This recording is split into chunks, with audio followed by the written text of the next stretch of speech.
Yeah, it's a celebration.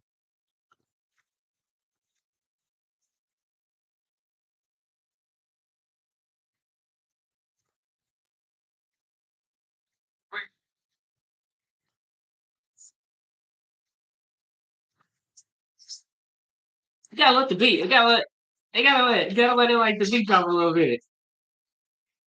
Hey, hey,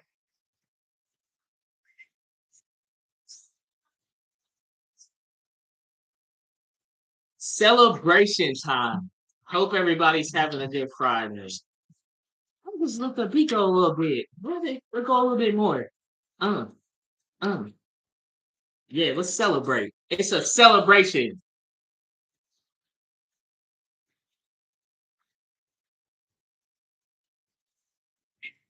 Okay. That was uh that was Cool in the Gang celebration. If you're just joining, you just missed me celebrating with Cool in the Gang. One of the best songs, right? Like Cool in the Gang was awesome. But welcome to another Fresh CFO Friday. This one is special. And for those new watching this, my name is Chris Ortega. I'm the CEO of Fresh FP&A, and we provide fractional CFO and advisory services to high growth businesses. If you're new to the channel, new to this video, we talk about everything that is finance, FP&A, fractional CFO leadership topics, and everything about building, shaping, scaling, transforming a finance organization, and building your fractional CFO practice and fractional CFO business. And today, I'm really excited, guys. Today is a celebration, significant milestone. So for me, for those, my background has always been in like high growth businesses. And about a year ago, so after leading finance organizations on a full-time basis and doing like consulting, doing like fractional level work for about 5 to 6 years on the side, a year ago, I took the leap of faith and I started Fresh FP&A. And part of what this conversation is going to be about is like, I'm just going to have a real, honest, vulnerable, authentic conversation with everybody about my journey, right? It's been overall, it's been one of the most, I would say, I'm trying to find the right word. I'm usually good with words, but this one is like, I don't know if I can find the right word to describe the experience. But for me, it has been one of the most like life changing decisions and life changing experiences that I've ever made. And just give some people some context. So let's go back. Let's go back a year ago and like let's work our way forward. So about a year ago, I was leading a finance organization at a Series B level technology company. Went into it. I had the aspirations. I'm like, okay, here's the playbook to run again. Coming in, I'm gonna build it. I'm gonna shape it. I'm gonna scale it. We'll get to a Series C. We'll get to different milestones, and then we'll probably sell it off. So typically, that is the playbook you bring me in for, right? I'm the first finance leader. I'm going to build and shape your people, your process, your partnership, your platform, your performance and profit optimization. We're going to build you a best in class finance organization that's going to help you achieve different milestones. Then you get to, and then you send them off to college and you send them off to acquisition. So I came into a role and I was like, this is it. This is the same playbook. We're going to run this again. And unfortunately, that situation didn't pan out. And everybody, I found myself for the first time in my career. I survived the 2008 crisis. I survived a lot of different economic downturns, and this was my first time being actually laid off. Like I was laid off.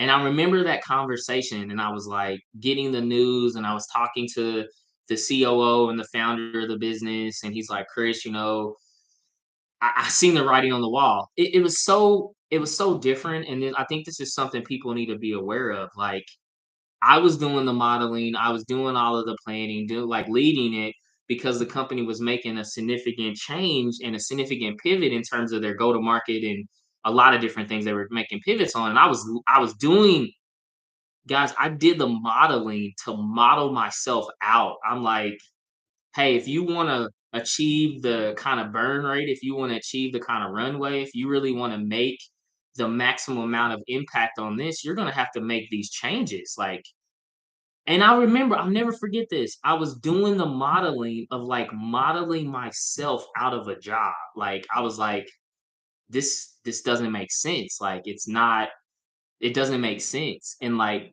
having that conversation with the founders and having that conversation where I know where this is going to go. Like I knew it probably, I would say, a month in advance of me being me and 70% of the other organization. It was a 70% reduction made, right? I seen it. I was like, I know where this is going to go.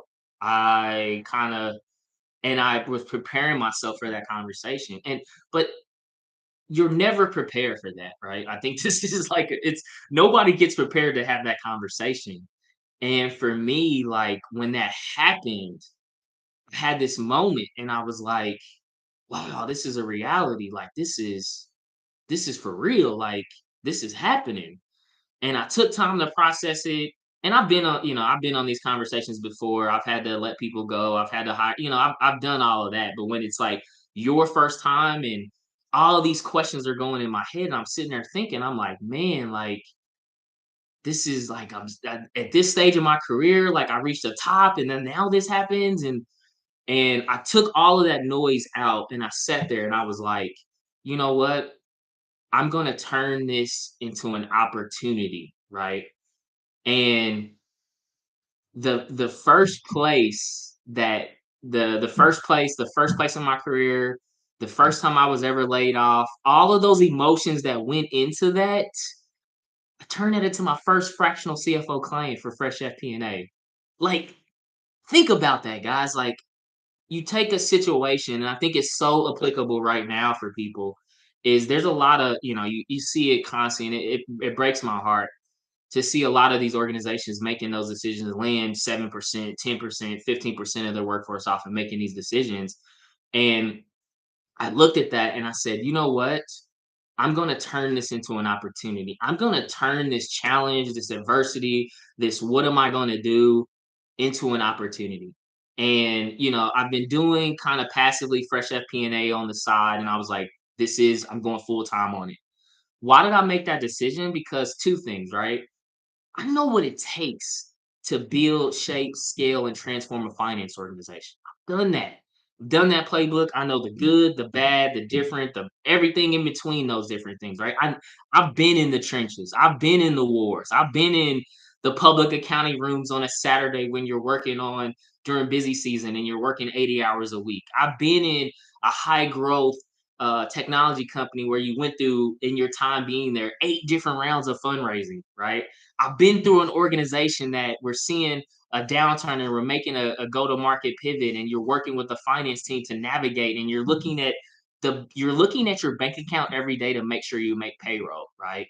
I've been there to be at a marketing platform company and be the first person to come in on board and build a tremendous team, build an entire story, build in a completely different market with some great leaders, and to ultimately sell that off and to exit that out to SAP and to stay over after that. Like I've been in the trenches. I've been in the wars. I've been in the battles. I got the war scars, right? I won't show you all the different but I've been there, and I said, you know what? That was the first thing. And the second thing is I felt like, honestly, for me, I was like, man, there needs to be a fresh perspective on finance. Like there needs to be fresh on it. There needs to be a fresh in FP&A. There needs to be a new perspective on it. So that's how I came up with the word fresh. Like I was like, I remember coming up with the word. I remember coming up with the branding of the business. And I was sitting there and I was asking I asked my sister, oh, drop it in the chat if you're on. I was asking my sister, I was asking mentors, I was asking close friends.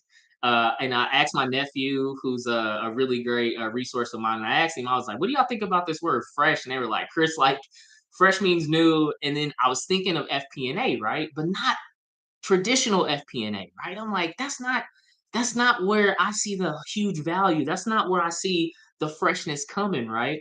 The freshness in FP&A to our business is financial partnership and advising. That's the fresh perspective that I want to bring to finance. That's what I want to bring to to business owners. That's what I want to bring to CEOs. That's what we want to bring to the market. That's what I want to represent. That's the brand that I want to represent. A new perspective on having that financial partner and advisor in the business. That's what I want it to be. And I'll never forget that moment, man. Like it gets me excited even thinking about it because it's like takes me back. And I was sitting there and I was going through all these different things. I was designing logos and I was on Canva designing logos and thinking through stuff. And I had this moment where I found it and I was like, it's a journey, right? Like you start with the people, you start with the processes, you start with the partnership. And I was like, it's a journey around it. And then I found the right logo and I sent that off to my people and they were like, yeah, this is great, Chris. And then when I found the name and I found the color scheme, I was like, when I seen that, when I it gets me emotional, man. And forgive me if I get emotional on this right now because it's been a lot. But when I seen Fresh FP&A and I seen that logo and I seen our business and I seen all of that for the first time, that moment of like, this is it. This is what I'm about to commit my life to. Like, I'm about to go all, like, this is everything, right? And that moment was so powerful for me. And I was like, this is it. And I found it and I was like, that moment it's hard to describe into words, but that was such a powerful moment for me. And that journey and continue to go down with like the journey for me in sharing and kind of like getting into the core things, right? If I were to look back over the top three things that I've learned, first off, the number one thing is like, let me be really honest and vulnerable with everybody, right? Stay true to who you are, right? I think like so many different times, like I was like, man, I'm not doing too much, or like I need to be over here. And I had a really great friend of mine and a great partner that I partner with. His name is Andrew Jepson. We were having conversations and talking, and he said, Chris, there's red oceans and there's blue oceans, right? This is what a red ocean looks like. A red ocean is highly saturated. It's mucky. It stinks a little bit. You don't really want to be in there. And here's a blue ocean. And I share that as a key takeaway because I've learned that throughout my entire career, right? Like I've always been different. Right? I mean, you look at me now, you're like, this guy has his own swag shirt on. He has a mohawk. He has like Vegeta and stuff in the background. Like, who is this dude? He actually has personality. He actually has passion for what he does, right? And I think growing up in my career and then growing up in my entrepreneurship journey, I've got to the point where I've like, you know what? I love my differences. I love my uniqueness. I love the perspective that I bring. And it may not be for everybody. It's not in this lane, and I'm not talking about these certain things. And listen, I'm not knocking or discrediting or doing any of that. I'm not throwing shade at people that are over in these red oceans, right? Like, do your thing, man. Like, that's awesome. I wish you nothing but success and I'll cheer for you. But I'm over here doing this, right? And making that decision to like separate yourself and put yourself like out there and say, I'm doing something different. It is a vulnerable aspect. And you got to have a lot of confidence. You got to have thick skin to go through that, right? Because you're not going to get, I made a post about this earlier this week, right? Like, you're not going to get all those attaboys. One of my great people that I've had a chance to work with, and his name is Sean Brady, and he's leading a great company called Terminus. He's the COO over there, and just a great, tremendous leader that I've had a chance to work with. He told me, he was like, Chris, as you move up, as you get to certain levels, like those pats on the backs, those good jobs, they're not going to come from anybody else. You got to find those. And I think looking back over it, like that first really key insight is loving the journey and being different. The second thing I want to share with people and looking back over the journey is that, and this is me being vulnerable again, right? Like I'm not a patient person, man. I'm not. If you look at my like my predictive index, oh, shout out to predictive index. If you guys are looking for like a great person, I know there's DISC and all those other like ENTJs and all this other stuff is like cool and fine, but like predictive index was like the best for me. And it basically like assesses your behaviors and assesses like you on a different spectrum of like, do you like to be collaborative or do you like to be, are you introverted, extroverted? And when I read my predictive index, the number one thing that it said, like, first off, is like, Chris is impatient for results. And I'm like, check. Like, my predictive index is 100% of who I am. And I think the second thing I've had to learn is to be patient, right?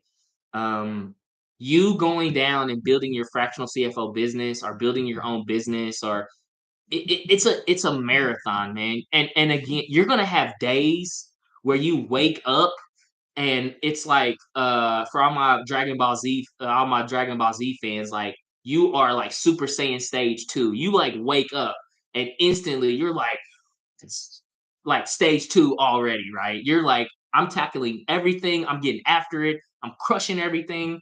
And then there's those days where you need like a sensu bean, right? A sensu bean is like in Dragon Ball Z, they get a sensu bean and it like restores their energy because they've been down, right? But my thing that I've learned over the last year is like you've got to find that baseline. Like you're gonna have the pits and valleys that are gonna go like this in your journey. Try to find that baseline that you have, right? And my baseline for me looking over the last year is like this appetite to help, right? To help anybody. Like I had a BDR reach out to me today and she was reaching out and she says, Chris, like we're trying to connect with CFOs, we're trying to connect with, finance leaders and people that have been there, done that, and like the C-suite. We're trying to connect with those people, but it's not resonating, right? And I was like, you know what? I That's a genuine concern. And if I have the opportunity to help, to just get on a call with her and her team and like, look, 30 minutes, ask me anything you want to know. Like, I'll give you 30 minutes. And like the look on her face. She just got out of college. She's in Chicago, Illinois. She just graduated Illinois and she DM'd me on LinkedIn, which I get thousands of those. And I pretty much, I can't read all of them, but I go through them and this one really caught my eye.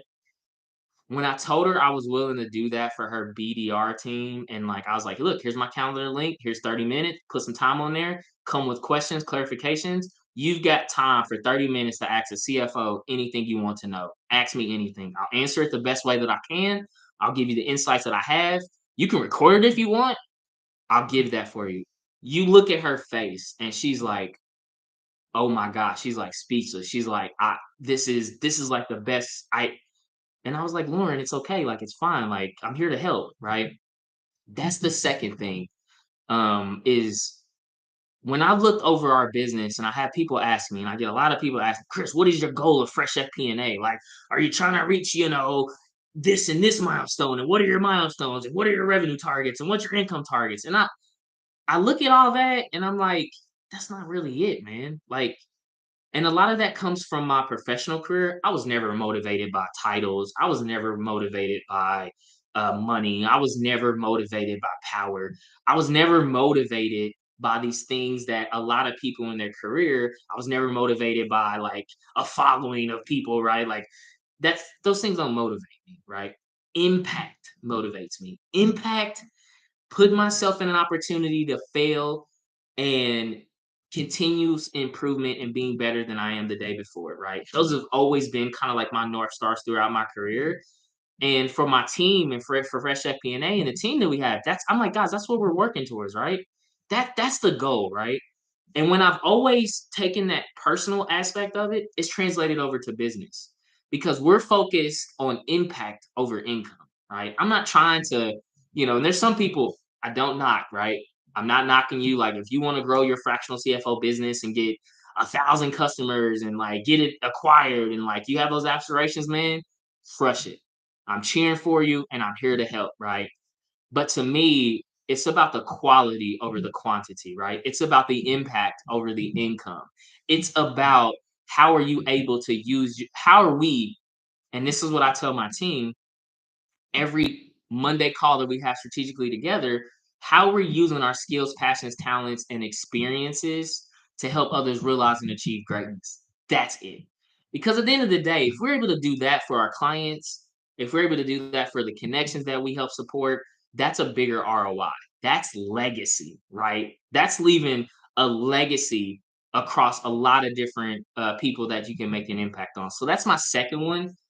The third one, this is gonna get really, really intimate, right? It's gonna make some people uncomfortable about this one, right? But the third thing that I've learned, and it comes from my professional career, and then some of my teammates share the same piece of it, is that the further you move up, the less you see of yourself, right? Like I get the opportunity to connect with so many different fractional CFOs, fractional CMOs, fractional, you name them, right? Across the different functional areas and disciplines in the organization. And one of the things that I've learned is like it is my calling to empower, enable, and to help other minority leaders in business, whether it's in finance, whether it's in sales, whether it's in marketing, to actually help them grow their businesses as well too, right? Like, and it's not just minority owned businesses, right? But me being a multi-racial, right? My mom is African American, my father is Latino and a little bit of Italian, right? I come from a very I come from I'm, co- honestly, guys, I come from the bottom, man. I come from the hood, man. I come from my mom working 3 or 4 jobs, being a single parent mom to just make sure we had, food on the table and clothes on our back. I come from, and shout out to my sister. She would recommend. She would definitely attest to this. I come from using my sister's school shoes as my next year's shoes, right? Like, because we didn't have any money to buy new shoes, right? And I always want to make sure that I had new shoes for the next year, that she kept them clean or whatever. So that journey for me is all about like giving back, and that representation matters, right? And I think that's a huge calling that I have as leading Fresh FP&A is how can I be an avenue? How can I use my resources? How can I use my connections? How can I use my platforms? How can I use everything that I've been given and that I'm thankful for and super humble and appreciative to receive, to help others, to make that impact on people, right? That has been, I think, for me, like in self-reflecting, those have been the top three things in my journey, right? And there's all the tactical things, right? Like I think another one is, as you're building your own fractional CFO business, as you're building your own business, know your gaps, know where you are not an expert at. For example, I am not probably the biggest expert in like the business, I would say probably like the business admin side of it, right? Like calendar linking and things around that, and managing my calendar, managing like the administrative side of a business. Like, a that's not where I want to spend my time, right? So what I've done is I've found resources that I brought onto the Fresh FP&A team that complement that where I have a gap or where my team has a gap. Let's put experts in there that you're an expert in that gap. Here's your enablement, here's your empowerment, here's your scope, here's what we need you to do. Go execute. Have that freedom to execute. So that to me has been like a key learning as I scale, right? And it again, like I've taken that piece of it that I've learned throughout 18 years of building high growth businesses, right? In the finance organization, I'm like, you got to have those pieces in place. Um, I would also share probably like some personal things that I've learned as well too, is that it's like personally, it's a balance.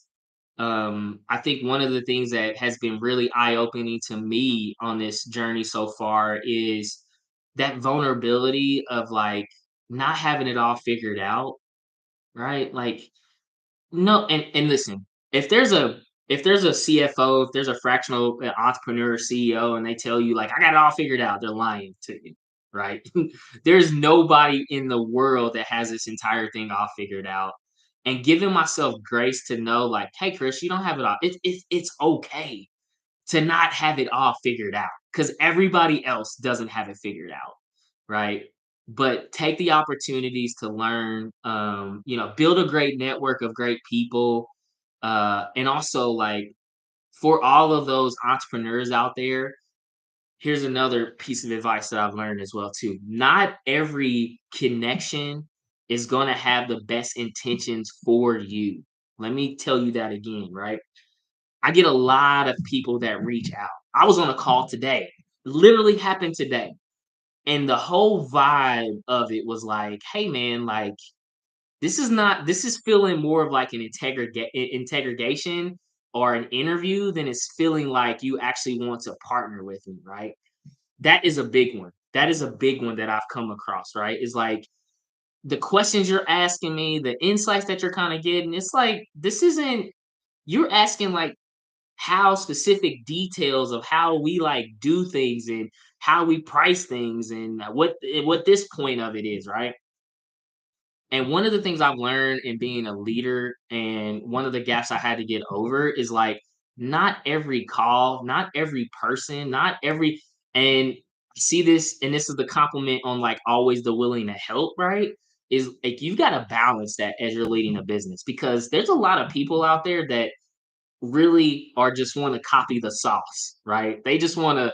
Chris is successful. Chris has done it. Fresh FP&A has done it. Like they're making this momentum. How can I just take what they've learned and take the key findings and I'll go do it on my own, right? Like which is good, right? Like, and that's part of sharing it right now. But like some of that conversation, sometimes it feels like, hey man, are you just really like, are you really, are what are your intentions around this? Like, are your intentions just to like gather data and then like help me understand that piece of it?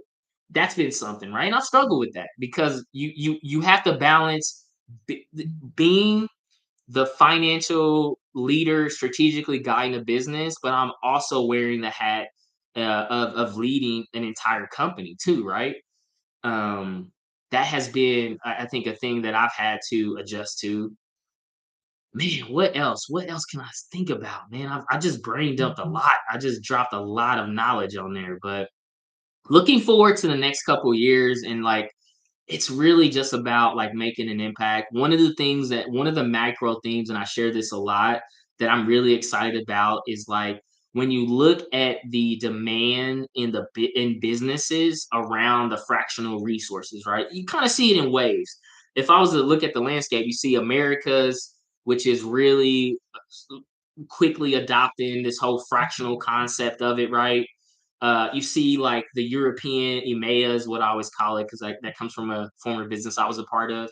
When you look at that, it's more like we're still trying to figure it out. And I think in Asia Pacific, APAC, Australia, those kind of areas, it's really like in its infancy, right? So you've got these different stages of different businesses, different leaders, different people that are establishing themselves in those fractional markets, and it's so cool to see it like develop and the value to increase, right?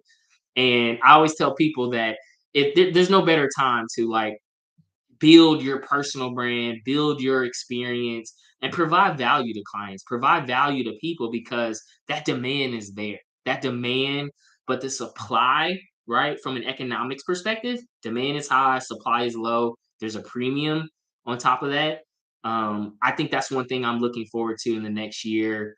And just the continued like journey, right?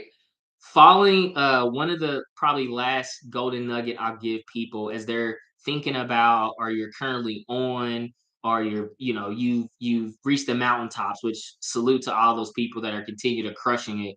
But don't fall in love with the outcomes and the results and the successes that you have, right? Don't fall in love with those. The moment that you start to fall in love with the process and the journey. I get this from a lot of motivational speakers. And here's my hack. Every morning before I start all of my calls and all my client work and all that stuff I'm doing, I have a moment where I go to YouTube and I listen to Motivosity and I have this playlist that just gives me all this like inspirational. It's like got ET the hip hop preacher, it's got Les Brown, it's got like all of those motivational speakers and you always hear them say like and ET the hip hop preacher, and shout out to him on that. I'll drop it in the description of this video, a link to his channel. But he always says, trust the process, don't rush the process. And fall in love with the process. Don't fall in love with the results of the process, right? And to me, that is in tying this all together, right? That's the number one thing I'm focused on is like trust in the journey, having faith that I'm in a place and I always say, like, what's like, say Fresh FP&A doesn't work out and the team doesn't work out and we don't, whatever comes from that, right?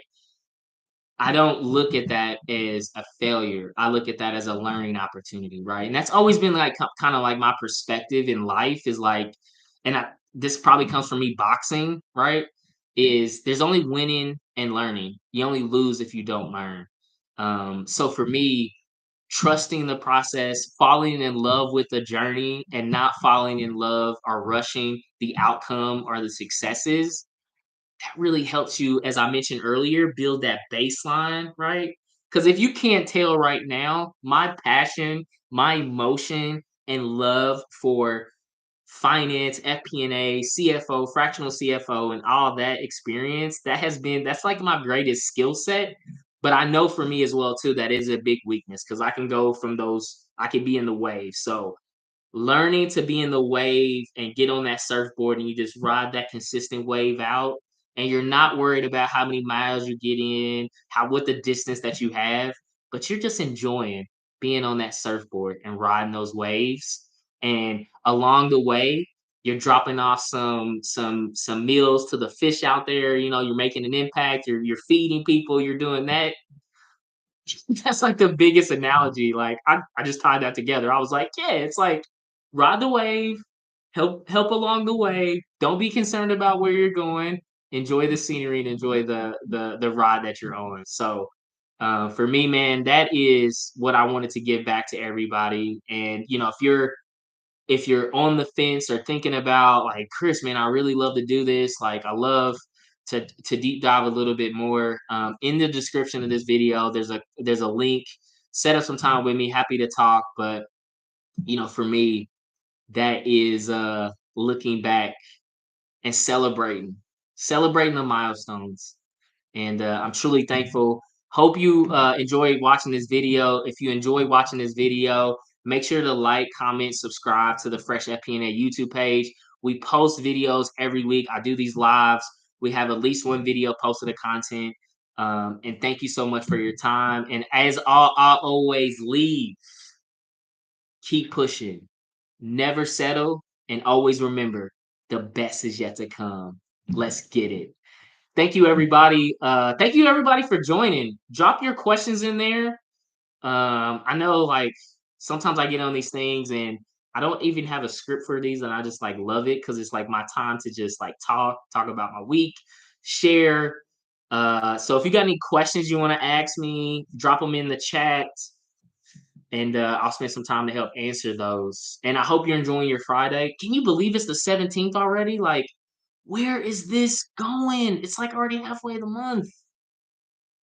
Dope. Love the personal story. You're motivating to bring my side business. Hey, Terry, there is no better time for everybody watching this. Terry's question was, you're motivating me to bring my side business to the front.